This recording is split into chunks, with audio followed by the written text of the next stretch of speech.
Ce journal vous est offert par DACO SARL, société d'expertise comptable et de fiscalité.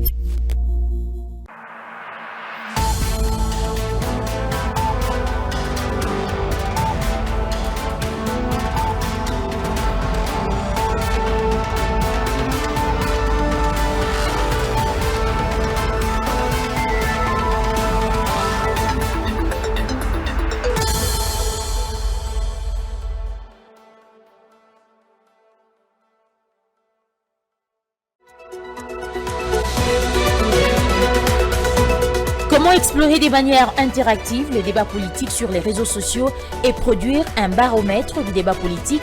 C'est le thème exploité au cours de la conférence débat organisée ce lundi 4 février par la Dynamique des politologues en partenariat avec les centres d'études pour l'action sociale. Un outil dédié au débat citoyen a été également présenté au cours de cette conférence débat. La société minière Kibali Gold Mine a signé récemment un acte transactionnel avec l'autorité de régulation de la sous-traitance dans le secteur privé. Au total, 394 marchés sont disponibles et ouverts aux sociétés sous-traitantes congolaises qui sont éligibles dans la chaîne de production de la firme Kibali Gold. Et puis certaines organisations de la société civile ainsi que des structures religieuses de Goma au Nord Kivu ont manifesté ce lundi dans les rues de cette partie de la République démocratique du Congo. Ces derniers exigent la réduction des charges fiscales mais également la suppression des frais de participation des élèves aux examens d'État. Les manifestants plaident également pour que la ville de Goma soit déclarée sinistrée et donc exempte de certaines charges fiscales. Mesdames et messieurs, bienvenue à tous dans cette session d'information. En mission à Antalya, le président de la République a accordé quelques audiences le samedi dernier. Il a notamment reçu une délégation du groupe turc Al-Bayrak, expert en construction, transport public, gestion des déchets et immobilier. Le vaste projet d'assainissement de la capitale congolaise était au centre de leurs échanges.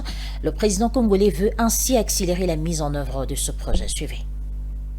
Le groupe turc Al-Bayrak va dans les prochains jours assurer l'assainissement public de la capitale Kinshasa. Les études ont déjà été lancées et les équipements, dont 70 véhicules, se trouvent déjà dans la capitale de la RDC. 2000 conteneurs d'outils pour ramassage de déchets seront d'ici 2 semaines à Kinshasa. Et donc, dans 20 jours, les travaux de l'assainissement devront commencer.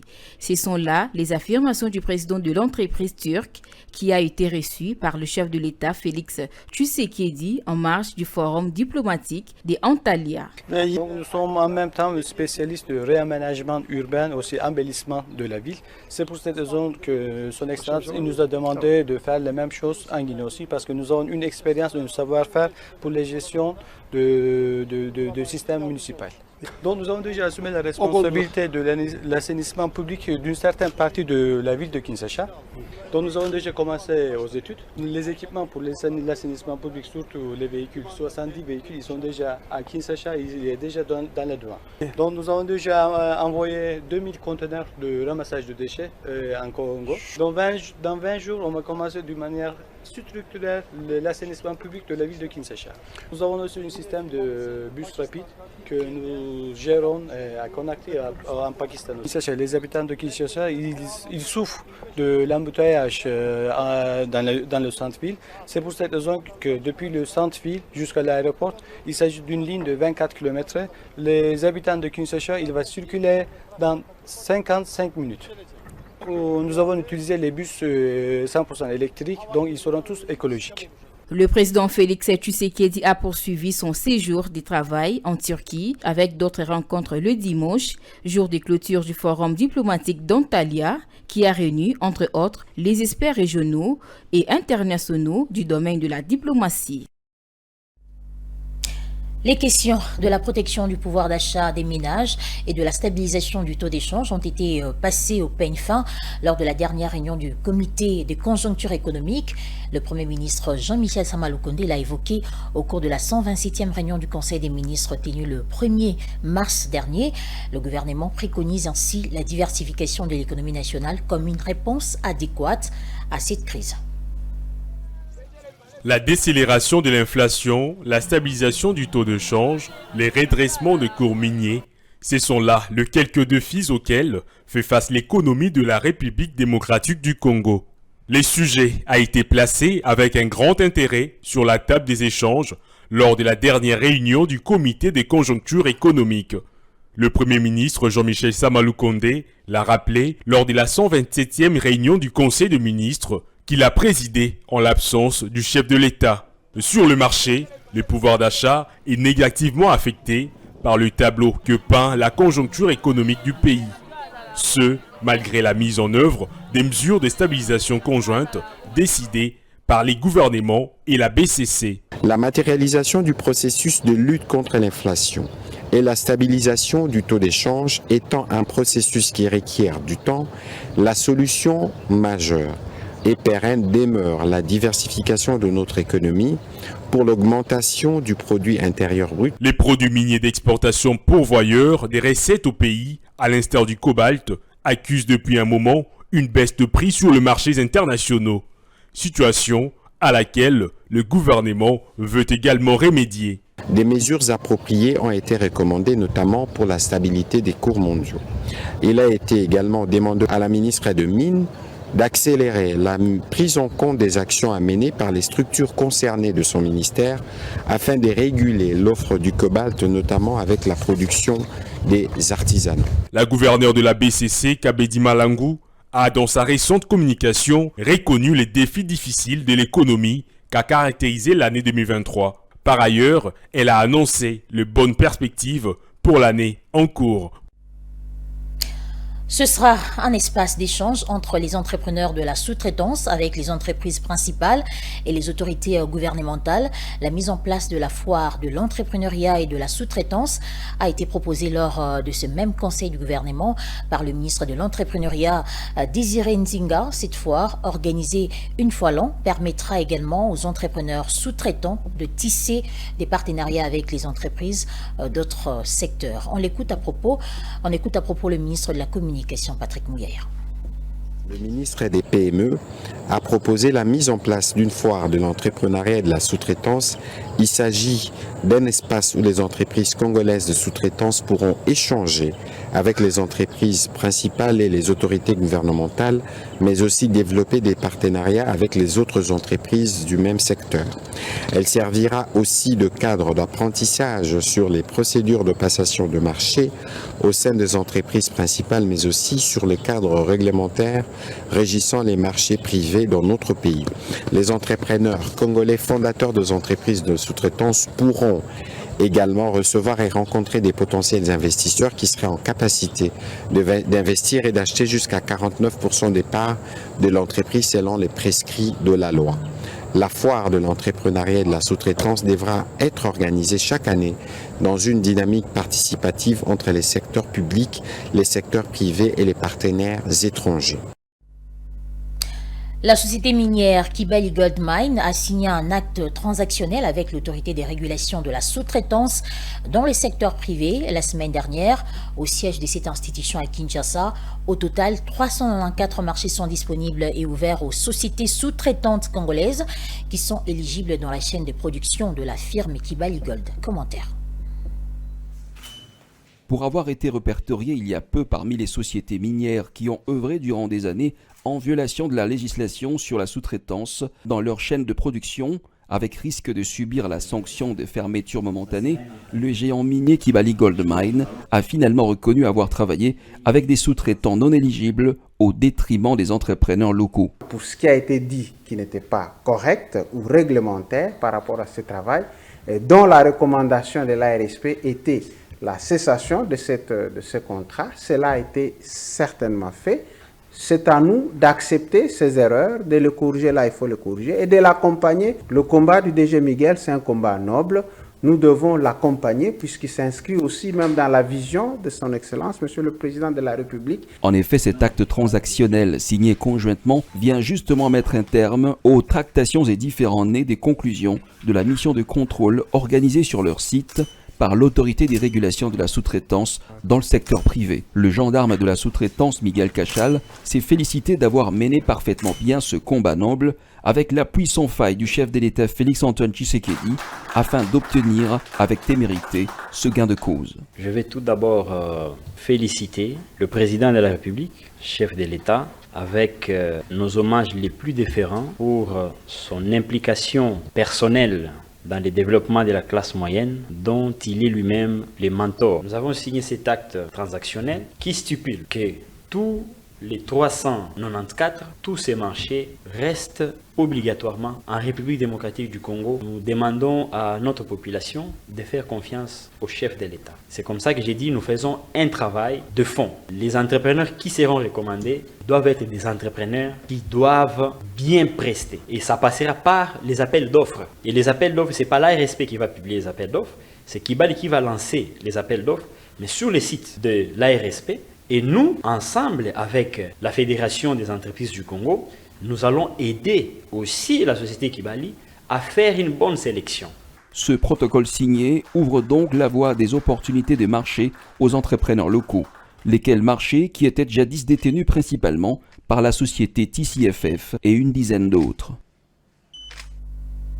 Renforcer les mesures d'application de la loi sur la sous-traitance et le contenu local au bénéfice principalement à des Congolais est le terme de l'accord conclu entre l'autorité des régulations de la sous-traitance dans le secteur privé en RDC et le Black Economic Empowerment d'Afrique du Sud. La cérémonie de signature du protocole d'accord d'échange d'informations et d'expériences est intervenue la semaine dernière. Regardez. C'est sous le haut patronage des présidents Félix Tshisekedi et Cyril Ramaphosa d'Afrique du Sud qu'a vécu la signature du protocole d'accord entre l'autorité des régulations de la sous-traitance dans le secteur privé en RDC et BBII de l'Afrique du Sud. Une structure sud-africaine dont l'objectif est de créer un équilibre sociétal. La signature de ces protocoles d'accord entre le DG de l'ARSP, Miguel Cachal, et le DG de ces structures sud-africaines va permettre à la RDC de s'inspirer de l'expérience de l'Afrique du Sud pour la création d'une véritable classe moyenne et une distribution des richesses. Le ministre de l'Entrepreneuriat, des petites et moyennes entreprises, Désiré Nzinga, est revenu sur la loi rendant obligatoire la sous-traitance des activités annexes et connexes aux entreprises congolaises à capitaux congolais en vue d'en assurer la promotion et favoriser l'émergence d'une vraie classe moyenne. Avec l'avènement du président Félix-Antoine Tshisekedi Tshilombo, il a fait une vision de créer des millionnaires congolais, mais aussi de créer et promouvoir une classe moyenne congolaise. Il a fait de l'entrepreneuriat un de ses chevaux de bataille afin d'atteindre ses objectifs ainsi que sa vision. C'est ainsi que le gouvernement s'investit dans des réformes et des nominations tant dans le ministère de l'entrepreneuriat, petites et moyennes entreprises et dans les agences tutelles de ce ministère. L'objectif de ces protocoles d'accord est également la création et la sécurisation d'emplois à travers la sous-traitance et aussi la stimulation des investissements. Poursuivons ce journal avec cette information, la dynamique des politologues en partenariat avec les centres d'études pour l'action sociale ont organisé une conférence débat ce lundi 4 mars autour du thème « Comment explorer de manière interactive les débats politiques sur les réseaux sociaux et produire un baromètre du débat politique ».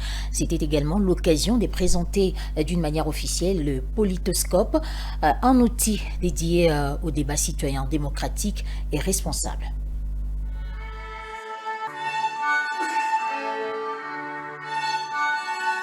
C'est l'hymne national qui annonce l'ouverture de cette activité et comment explorer de manière interactive le débat politique sur les réseaux sociaux et produire un baromètre du débat politique et la réflexion au cœur de ces travaux. Georges Moleka, président de la dynamique des politologues, a expliqué les contours et l'importance du politoscope, qui est un outil important permettant de réguler les débats politiques sur la toile. Il vise à atténuer le message de haine, des discriminations, de violence et tant d'autres. Nous sommes tous témoins de la place et de l'importance que prennent les réseaux sociaux dans la vitesse de la propagation de l'information, dans la réduction de l'espace, par l'horizontalité du débat qu'elle apporte et l'utopie du retour de la démocratie directe 2.0. Comme toute révolution ou bond technologique, ils sont porteurs d'espoir et d'inquiétude selon l'usage que l'on en fait, la qualité de l'utilisateur ou la force de la régulation. Mais quel est l'intérêt d'ouvrir cette critique sur le débat public et particulièrement le débat public en ligne? C'est que pour nous, le débat public en général et le débat public en ligne, pour le cas d'espèce, est très révélateur du degré de la vitalité démocratique, des conditions d'exercice de la citoyenneté, du niveau d'information des citoyens, des principaux facteurs de cohésion et des facteurs de division d'une société, ainsi que les différentes lignes des tensions et des conflits. Mettre Internet au service de la démocratie et de la promotion des valeurs démocratiques. Tel est l'essence de la rencontre de ce jour, que nous avons baptisé présentation, parce qu'il est le prologue de 8 mois de débats citoyens que nous voulons aujourd'hui lancer autour des valeurs démocratiques et de leur place dans notre débat public. Signalons que Politoscope est un outil de monitoring et de sensibilisation sur la cyberviolence verbale avec pour l'idée d'atténuer les risques liés à l'accélération de la violence électorale avant, pendant et après les élections. Et puis au terme de ces travaux, quelques participants à cette activité ont encouragé le combat des organisateurs qui vise à améliorer le débat public sur la toile et à entraîner de la hauteur dans les échanges des questions d'intérêt public. Ils appellent ainsi à l'accompagnement de tout le monde pour la promotion du Politoscope. Suivez. Lorsqu'on voit plusieurs Congolais réunis pour analyser sur la vie politique de la République démocratique du Congo, c'est vraiment très important dans le sens que nous discutons de plusieurs choses au même moment, mais à un certain moment, l'avenir du pays nous guette. Pourquoi? Parce qu'on n'est pas vraiment focus sur ce qui se passe en République démocratique du Congo. Alors lorsqu'il y a Politoscope RDC aujourd'hui, c'est pour permettre d'enregistrer ce que pensent les Congolais et de manière à les guider dans les jours à venir pour que nous puissions faire face aux différents chocs qui peuvent nous arriver, entre autres les chocs extérieurs, parce que partant de tous ces débats, on peut ressortir une seule fois une manière de réfléchir pour que nous puissions protéger le Congo. Donc je tiens à remercier les organisateurs parce que c'est vraiment une initiative qui est très bonne de repenser la manière de réfléchir des politiques ou des citoyens ou des communs des mortels congolais. Principalement, je pense qu'il était nécessaire pour tous de savoir que ça existe. Parce que pour nous autres, on n'avait pas l'information de l'existence. Après, je pense de prospection, je pense que ce sera d'une nécessité primordiale parce qu'elle servira de filtre, on va dire, pour avoir un monde expressif assez meilleur. Le gouvernement militaire de la province du Nord Kivu, Peter Sirimwami, a lancé officiellement en fin de semaine dernière les travaux de réhabilitation et d'asphaltage de plusieurs avenues, dont celle de la Conférence, allant des Saké au Palais des Justices du Nord Kivu. Un projet qui aura un impact positif sur les développements économiques locaux en facilitant entre autres les échanges commerciaux. Fulgence Milaï pour le commentaire. Avec un coût total estimé à 584 722 $ américains, financés par les trésors publics, ces travaux vont couvrir un linéaire total de 650 mètres allant de la route Saké jusqu'au palais de justice, y compris les contours du bâtiment. Ces travaux d'asphaltage s'inscrivent dans le cadre des efforts du gouvernement provincial visant à améliorer l'accès à la justice et l'environnement urbain de Goma, prévus pour une durée estimée à 4 mois, hors intempéries. Et les travaux comprendront le décapage et le reprofilage du terrain naturel, la pose des couches des fondations et des bases, la pose des bordures, la pose d'une couche de roulement en enrobé dense, comme l'explique ici le directeur provincial de l'Office des voiries et drainage. Du terrain naturel en vue de préparer la plateforme de la chaussée, la pose de la couche de fondation de 20 cm d'épaisseur, la pose de la couche de base de 15 cm d'épaisseur, pose de bordure pour délimiter la chaussée, pose de la couche de roulement en enrobé dense, construction des ouvrages d'assainissement, aménagement des accotements pour passage piéton et enfin pose de signalisation verticale. Occasion pour l'autorité provinciale d'en étaler les avantages. L'avenir de la conférence, en tant que voie principale, menant au palais de la justice, joue un rôle crucial dans la vie quotidienne de nos concitoyens et dans le bon fonctionnement de notre système judiciaire. Et a un double objectif. Ces travaux contribueront non seulement à améliorer l'esthétique de notre environnement, mais aussi à renforcer l'efficacité des déplacements, à faciliter l'accès aux institutions judiciaires et à créer de nouvelles opportunités pour nos entrepreneurs locaux. Notons que l'engagement du gouvernement provincial à améliorer les infrastructures routières de la province et à faciliter l'accès aux services publics, notamment à la justice, est l'un des angles de la vision du chef de l'État pour cette partie du pays. Les chefs des armées en mission dans la partie est de la RDC, dans le cadre de la force de la SADC, ont tenu une réunion dans la ville de Goma le samedi dernier afin d'évaluer la situation actuelle caractérisée par une recrudescence des combats ces dernières semaines entre l'armée rwandaise camouflée derrière les terroristes du M23 et les forces armées congolaises. Il s'agissait de la première réunion de coordination des chefs d'état-major depuis le déploiement des troupes de la SADC au Nord Kivu. On écoute à propos le lieutenant général des brigades, Sylvain Ekenge, porte-parole des FARDC. Les chefs des forces de défense des pays contributeurs, les troupes de Sami Diarsi, du Burundi et de la RDC se sont réunis du 1er au 2 mars 2024 à Goma. Au cours de cette rencontre, il a été question d'évaluer l'évolution des opérations sur le terrain et de peaufiner des stratégies pour les renforcer, pour palper du doigt les réalités de terrain et faire l'état des lieux de la situation. Ils se sont rendus à Mobambiro, dans la cité de Saké, en territoire de Massissi.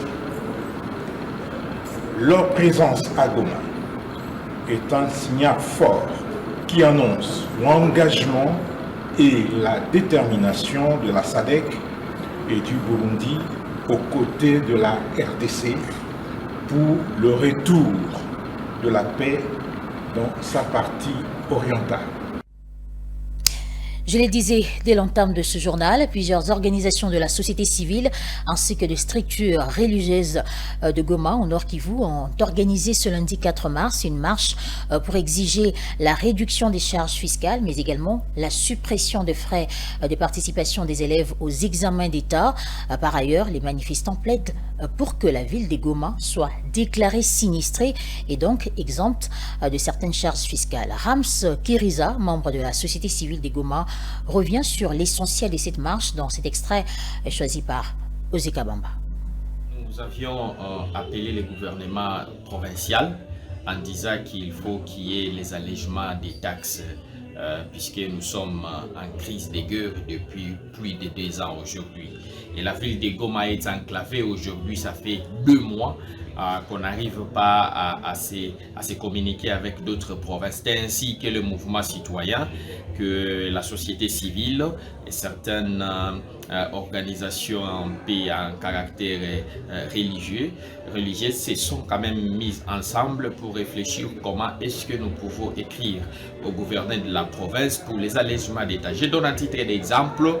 Vous regardez pour la passation d'examen d'État, on dit ça 30 000 francs, mais on se pose la question pour les déplacés qui sont venus des territoires du franc, où est-ce qu'ils vont trouver les 130 000 francs? Même si ça soit 130 000 francs pour les élèves d'ici à Goma, où est-ce qu'ils vont trouver cet argent pendant que la ville de Goma est enclavée?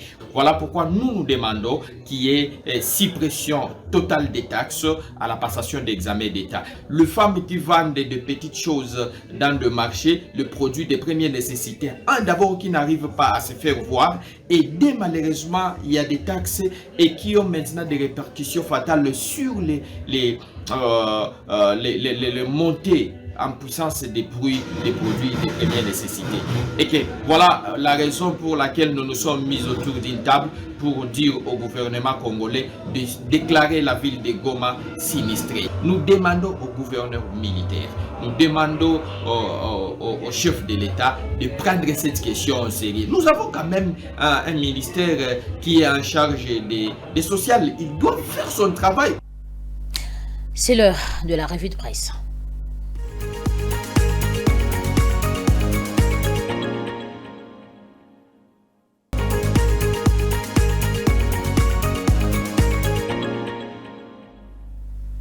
Voilà, c'est parti tout de suite pour le rappel des titres.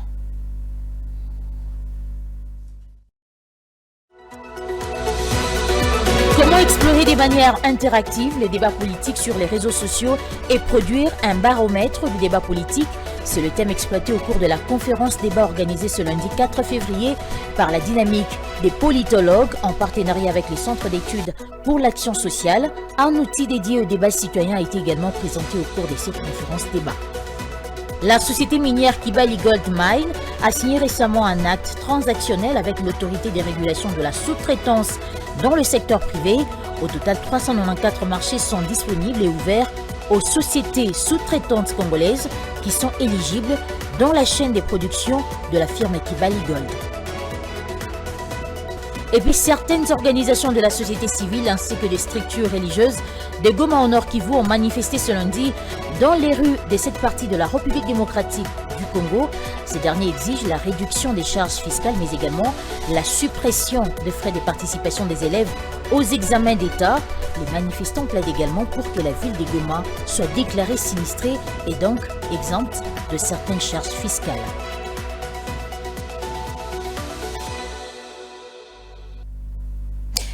C'est la fin de ce journal, mesdames et messieurs. Merci à vous de l'avoir suivi. Bonne suite des programmes sur Ecofin Télévision et à la prochaine.